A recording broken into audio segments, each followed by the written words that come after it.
햇살 가득한 여름, 오늘도 하나님 말씀 안에서 평안과 기쁨이 가득하시길 바랍니다. 안녕하세요. 8월 11일 매일 말씀 묵상 시작하겠습니다. 오늘 함께 보실 말씀은 에스겔서 38장 14절에서 16절까지 말씀입니다. 인자야, 너는 또 예언하여 고객에 이르기를, 주 여호와께서 이같이 말씀하시기를, 내 백성 이스라엘이 평안히 거주하는 날에 네가 어찌 그것을 알지 못하겠느냐? 네가 내 고국 땅 북쪽 끝에서 많은 백성 곧 다 말을 탄 큰 무리와 능한 군대와 함께 오되, 구름이 땅을 덮음같이 내 백성 이스라엘을 치러 오리라. 그가 끝날에 내가 너를 이끌어다가 내 땅을 치게 하리니, 이는 내가 너로 말미암아 이방 사람의 눈앞에서 내 거룩함을 나타내어 그들이 다 나를 알게 하려 함이라. 아멘. 우리는 때로 삶의 큰 고난과 어려움을 겪습니다. 이후에 다 회복이 되고 지나갔음에도 불구하고 좀처럼 마음을 놓지는 못하는 그런 경우도 참 많은 것 같습니다. 예를 들어 병을 앓다가 회복됐는데 다시 아프면 어떡하지? 라는 걱정이 여전히 남아있고요.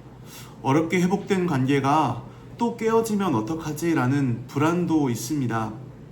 경제적으로 힘든 시간을 간신히 지나왔는데 또 무너지면 어떡하나? 라는 걱정이 가시지 않을 때가 분명 있습니다. 상황이 나아졌지만 불안과 두려움 때문에 회복을 온전히 누리지 못하는 겁니다. 실제로 고난 뒤에 또 고난이 찾아오는 때도 분명 있습니다. 그렇기 때문에 더더욱 우리의 마음이 붕 떠있는 채로 잘 안착하지를 못하는 겁니다. 오늘 에스겔서 38장은 바로 이런 우리의 모습과 맞닿아 있는 것 같습니다. 앞장인 37절에서는 하나님께서 완전히 말라버린 그 죽은 뼈들을 살리셨습니다. 스스로 다시 일어설 그런 가능성이 없는 그 뼈들에게 하나님의 생기가 들어가자 살아났습니다. 이것은 무엇을 말하는 걸까요?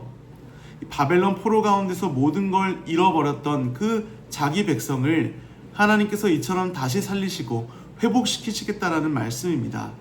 그리고 37장 후반절에서는 내 종 다윗이 그들의 왕이 되고 영원한 언약을 세우시며 그들과 함께 하겠다라고 약속하십니다. 이제 이스라엘에게는 탄탄대로 그리고 아무런 문제가 없을 것 같습니다. 그런데 다음 장인 38장에서 뜻밖에도 또 다른 원수가 등장합니다. 그것이 바로 곡입니다. 곡은 저 이스라엘의 북쪽에 있는 로스와 메섹과 두발이란 지역에 세워진 마곡이란 왕국의 통치자를 말합니다. 그 연합한 나라의 통치자를 말하는 거죠. 15절을 보니까 큰 무리와 능한 군대다라고 말합니다. 16절에서는 구름이 땅을 덮음같이 내 백성 이스라엘을 치러 오리라라고 할 만큼 압도적인 세력입니다. 아니, 이제 이스라엘은 겨우 살아났다, 그리고 하나님께서 영원히 함께 하신다는 그 말씀을 들었는데 또 누군가가 죽이러 온다는 것입니다. 이스라엘은 역사 속에서 이런 일들이 트라우마처럼 남아있었을 것입니다. 출애굽해서 가나안 땅에 들어갔죠. 나라를 세우고 살아갔지만 결국 아수르와 바벨론에 의해 무너지는 그 역사를 경험했습니다. 물론 모두 그들의 불순종 때문이죠. 어쨌든 그들은 하나님이 우리를 다시 살리신다라는 메시지를 받고도 마음 한편에는 불안과 걱정이 있을 수 있다라는 겁니다. 또 다른 아수르가 오면 어떡하죠? 또 다른 바벨론이 오면 어떡하죠? 하나님이 살리셔도 다시 죽으면 끝 아닌가요? 우리가 또 불순종하면 어떡하죠? 그런 그들을 위해서 하나님은 38장과 39장에서 이렇게 말씀하십니다. 37장에서는 내가 너희를 살리겠다라고 말씀을 주셨다면은 38장 그리고 이어서 39장에서는 내가 살린 너희를 어떤 원수도 최종적으로 다시 없앨 수 없다 라는 것을 말씀해 주고 계십니다. 그러니까 오늘 본문 38장은 회복의 이야기 사이에 갑자기 끼어든 그 전쟁이 아니라 하나님께서 시작하신 회복이 얼마나 견고한지를 보여주시는 말씀입니다.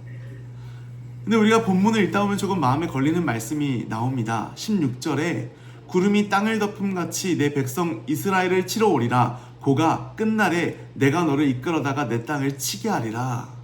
아니, 마치 하나님이 그들을 이끌어 오신다라는 말씀 같습니다. 앞전에 10절을 보면은 고객에는 분명히 악한 목적이 있었습니다.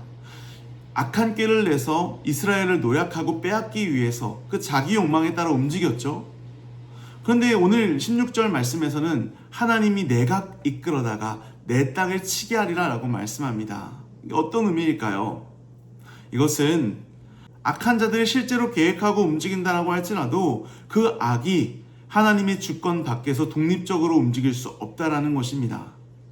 이 곡의 생각은 내가 이스라엘을 삼키겠다라는 것이었지만 하나님의 생각은 달랐습니다. 네가 바로 그 자리까지 오게 해서 너의 악을 심판하고 오히려 내가 누군지를 나타내 보이겠다라는 말씀인 것이죠. 본문이 우리에게 주는 위로는요, 나쁜 일이 전혀 이제 생기지 않을 것이다 라는 그런 말씀이 아닙니다. 나쁜 일들이 생길지라도 그것보다 더 큰 하나님의 뜻이 결코 무너지지 않는다라는 것입니다. 아무리 악이 날뛰고 악한 세력들이 자기의 힘을 과시한다라고 해도, 우리 삶에 좋지 않은 일들이 그렇게 많이 찾아온다라고 해도 절대 우리를 향한 하나님의 선한 뜻과 섭리, 하나님께서 함께 하시고 우리를 살리시겠다라고 하시는 그 의지는 결코 꺾이지 않는다라는 것입니다. 하나님께서는 합력하여 모든 걸 자신의 선으로 이끄시는 분이시다라는 것이죠. 우리는 이 하나님을 신뢰해야 합니다. 이어서 16절을 보면 하나님께서는 내 백성 이스라엘, 내 땅이다 라고 반복해서 말씀하세요. 곡의 눈에는 그저 약한 민족 하나쯤으로 보였을 것입니다. 하지만 하나님은 자신의 땅이요 자신의 백성이다 라고 말씀하십니다. 그래서 18절에 곡이 이스라엘을 치러 오자 하나님이 노여움으로 일어나신다라고 말씀하시죠. 하나님의 진노는 바로 곡을 향한 진노입니다. 악을 향한 진노이죠. 왜 하나님이 진노하시는 걸까요? 죄를 미워하시는 분이시기도 하고 무엇보다도 자기 백성들을 향한 악이기 때문입니다. 누가 자기 백성을 건드리는 것을 하나님은 참지 않으십니다. 하나님의 사랑과 진노는 서로 상반되는 것이 아니죠. 정말 사랑한다면 사랑하는 것을 괴롭히고 파괴하려는 대상을 향해 진노합니다. 여기서 하나님의 진노는 우리의 감정을 통제하지 못하는 우리와 같은 그런 분노가 아닙니다. 자기 백성을 향한 하나님의 그 거룩한 사랑이 그들을 삼키려는 그 악을 향해서 나타낸다라는 것입니다. 그 거룩한 사랑, 그것으로 비롯된 하나님의 진노. 우리 하나님은 참 든든하지 않으십니까? 신약에서는 바울이 교회를 박해할 때 예수님이 다메섹 도상에서 바울에게 왜 내 교회를 박해하느냐라고 말씀하지 않으셨어요. 네가 어찌하여 나를 박해하느냐라고 말씀하셨습니다. 자기 백성의 고통을 자신의 것으로 받아들이신다라는 것이죠. 주님은 우리의 고통을 결코 나 몰라 하라 하지 않으십니다. 자신의 고통처럼 여겨주십니다. 그래서 체휼하신다라고 말씀하시잖아요. 그 다른 사람의 아픔이나 어려움을 몸소 겪고 마음으로 깊이 느끼어 불쌍히 여기고 돌본다는 뜻입니다. 주님은 우리의 연약함을, 우리의 불안함을, 우리의 아픔을 십자가에서 몸소 경험하시고 짊어지신 우리의 구주이십니다. 그러므로 우리가 어찌 혼자 짐을 짊어지고 간다라고 생각할 수 있을까요? 우리는 오늘도 홀로 서 있지 않습니다. 진짜 나의 짐을 대신 져주시고 마음의 밑바닥에 있는 나의 작은 고통과 그 두려움도 자신의 것으로 여겨주시는 우리 주님이 함께 하십니다. 그러므로 오늘 우리에겐 소망이 있습니다. 성도 여러분, 다시 처음의 질문으로 한번 돌아가 보겠습니다. 이전의 고난과 어려움이 다시 찾아오면 어떡하지? 라는 그 불안과 걱정 가운데 있는 우리에게 하나님은 말씀하시는 것입니다. 다시는 그런 일이 일어나지 않을 거야가 아니라 앞으로 또 어려움을 만날 수도 있고 또 아플 수도 있고 또 괴로울 수는 있으나 그럼에도 그것을 미리 끌어다가 두려워하거나 불안에 빠지지 말라는 겁니다. 왜일까요? 그 위대하시고 거룩하신 하나님의 손길로 우리의 삶을 주장하고 계시기 때문에, 그 선하신 뜻대로 우리를 여전히 인도하고 계시기 때문에 우리는 견고하다라는 것입니다. 제 아무리 구렁텅이에 빠져서 아무런 빛도 보지 못하는 그런 상황에 처할지라도 하나님의 선한 뜻에서 벗어날 수 없습니다. 요셉이 그랬죠. 그리스도 예수 안에 있는 하나님의 자녀들을 하나님이 체휼하십니다. 우리의 고통을 다 아세요. 진짜 아십니다. 아실 뿐만 아니라 우리를 건지십니다. 여러분, 십자가를 통해서 우리는 알 수 있습니다. 인간의 눈으로 보기에는 십자가는 악이 하나님의 뜻을 완전히 무너뜨리는 것처럼 보였던 자리입니다. 그 죄와 악과 죽음이 완전히 덮어버린 것처럼 보였습니다. 하지만 바로 그 자리에서 하나님은 죄를 심판하셨고 그 심판을 자기 아들에게 담당시키셨어요. 그리고 우리를 구원하셨습니다. 모든 게 무너져 보이는 그 자리에서, 그 십자가에서 하나님의 하나님 되심을 찬란하게 보여주셨습니다. 인간이 가장 악한 일을 행했던 그 자리가 하나님의 가장 놀라운 구원의 역사가 일어난 그 자리가 되었습니다. 그리고 죽음 가운데 내버려두지 않으시고 우리 주 예수 그리스도를 살리셨습니다. 우리는 그리스도 안에서 모두 하나님의 자녀이고 하나님의 백성들입니다.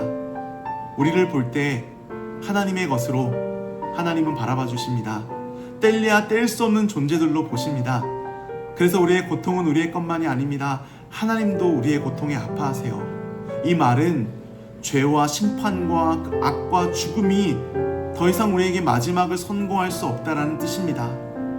그러므로 우리는 앞으로 어떤 어려움을 다시 만날지 몰라도 미리 두려워하며 살아갈 필요가 없습니다. 다시 어려움이 오지 않을 것이기 때문이 아니라 이미 근본적인 문제가 해결되었기 때문입니다.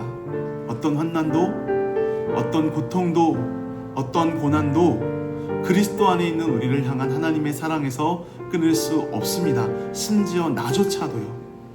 우리의 마지막은 주님이 결정하십니다. 그리고 이미 결정하셨습니다. 그러므로 우리의 기도가 바뀌길 원합니다. 주님, 다시는 아무 일도 일어나지 않게 해주세요가 아니라 무슨 일이 일어나도 그리스도 안에 있는 우리를 흔들 수 없고 망하게 할 수 없음을 신뢰하게 하여 주시옵소서. 때로 언제 끝날지 모르는 고난의 자리에서도 내 손을 잡으시며 함께 하시는 주님으로, 그 성령의 능력으로 다시 일어서게 하여 주시옵소서.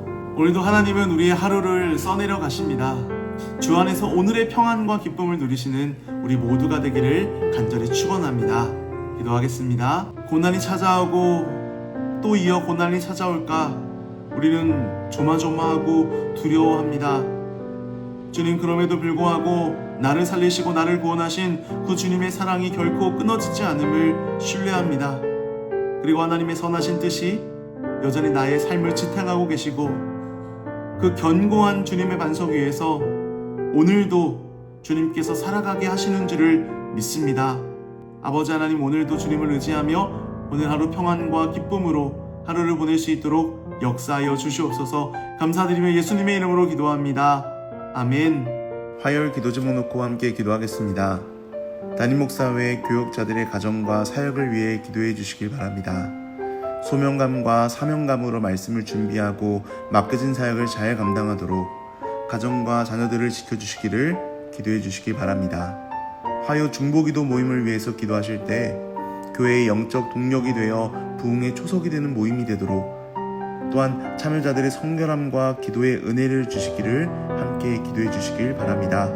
새 성전 리모델링과 현 건물 매각이 하나님의 계획 안에서 순적히 이루어지며 이 일에 온 성도가 기도로 한마음이 되도록 기도해 주시고, IT에서 사역하시는 박동환 선교사님, 우즈벡에서 사역하시는 강세르게이 성사님, 카자흐스탄에서 사역하시는 김선종 성사님을 위해서 그 모든 성사역 가운데 하나님께서 크신 은혜로 함께 해달라고 함께 기도하시겠습니다.